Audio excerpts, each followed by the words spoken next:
So I posted this chip sequence video and I didn't realize that push block is available when the point character is dead. My fault, I'm still learning. However, push block being available doesn't nullify Vi, Illaoi, Sidekick cheap sequences completely.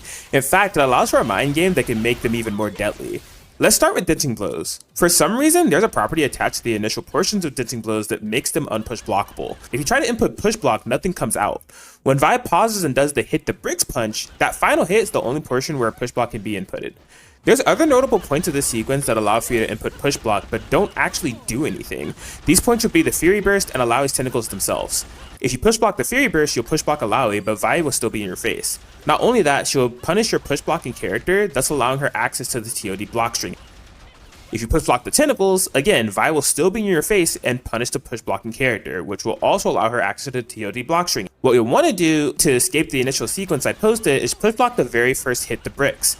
That will give you a chance to escape. However, let's say Vi doesn't do the hit the bricks. Let's say she instead dash cancels into more Dancing Blows without the bricks. Theoretically, this is the true Blockstring sequence. It's just doing a bunch of Dancing Blows dash cancels loop with Illaoi's tentacles, which can pack a pretty crazy amount of chip. Now, off of the initial dash cancel, if Vi were to do a 5M instead of Dancing Blows and you still have access to your push block, this is where an RPS mind game is formed, where the defender is basically guessing for their life.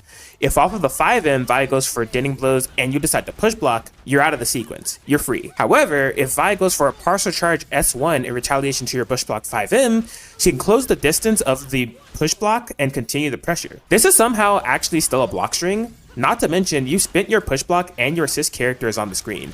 They're going to get punished. The counterplay to this would be to consciously not push block the 5M and then pair your something on the charge S1 to escape. However, if Vi reads that you're not push blocking, you then take another layer of Dancing Blows, and at this point, you're playing with your life.